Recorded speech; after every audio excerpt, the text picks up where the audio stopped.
Nigeria is sitting on keg of gunpowder. Sultan of Sokoto.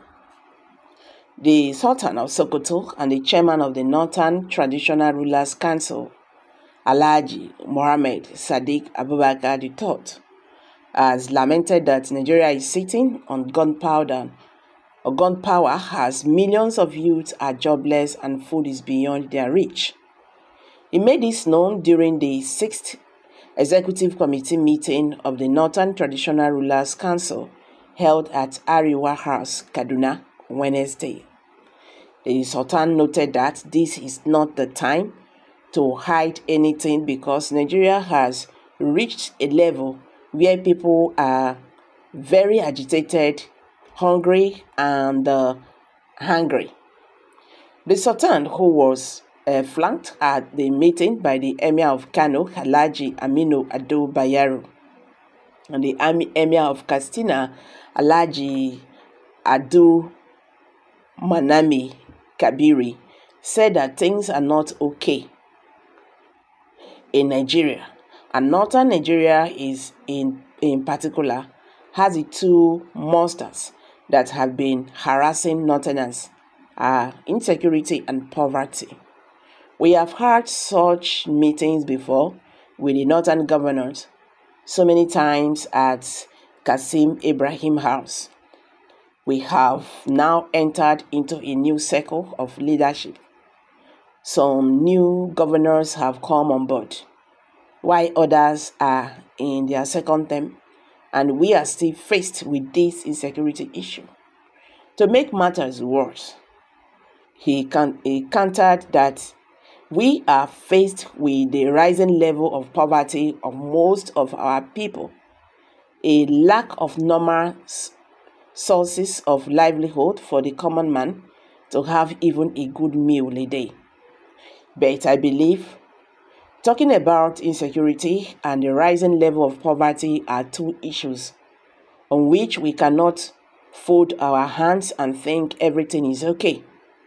I have said so many times and at so many forums that things are not okay in Nigeria, and of course things are not okay in the north. What are the real issues bringing about poverty and rising cases of insecurity? Please pardon me.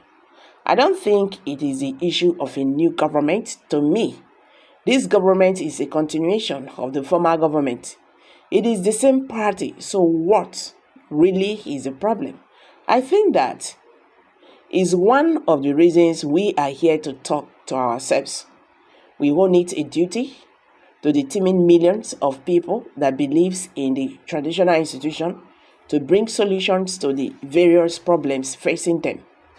We will not fail in doing that. We will do our best.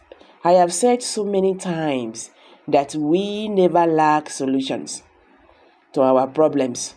What we lack is implementation. Because we met today, we brainstormed so many beautiful ideas on how to solve our problems that we went back to our various places and went to bed, leaving such solutions here in the conference hall. So how do we implement them? This is why we invited the leadership, the coalition of the northern groups, CNG, to come and interact with us on the outcome of a similar meeting they organized in Abuja.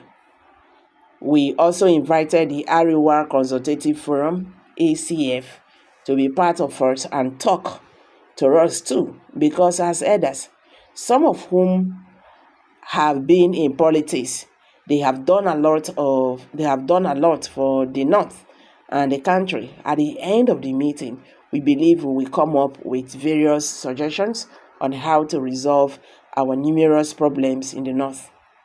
Education is important, so whatever issue you want to bring us here, you must talk about education, you must talk about health issues.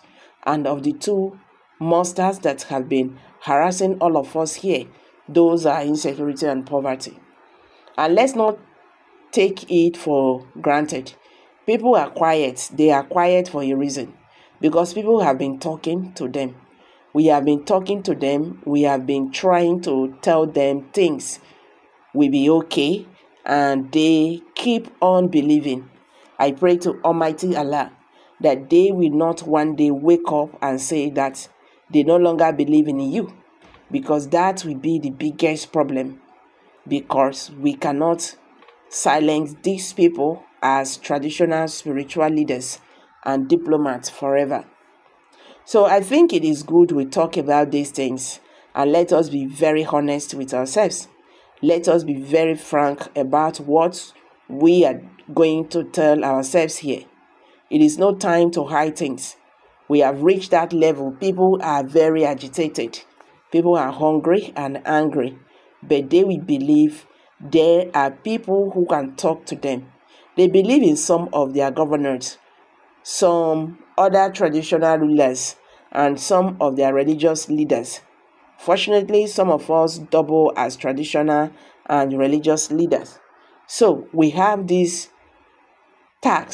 numerous tasks of reaching out to everybody, calming them down, and reassuring them things will be okay, and they shall continue to pray and still do something good, because prayer without work will not bring anything. We must find jobs for our teeming youth that are certain idea, and I have said it so many times.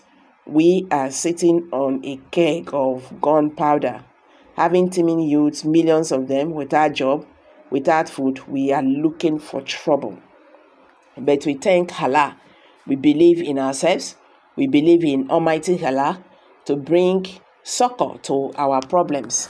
And we keep on praying and urging our political leaders who believe we do something better. Okay. Thank God that the Northerners are coming out to discuss their problems, and they know what their problem is. If people are hungry, people are no longer in the farm. And why are they not in the farm?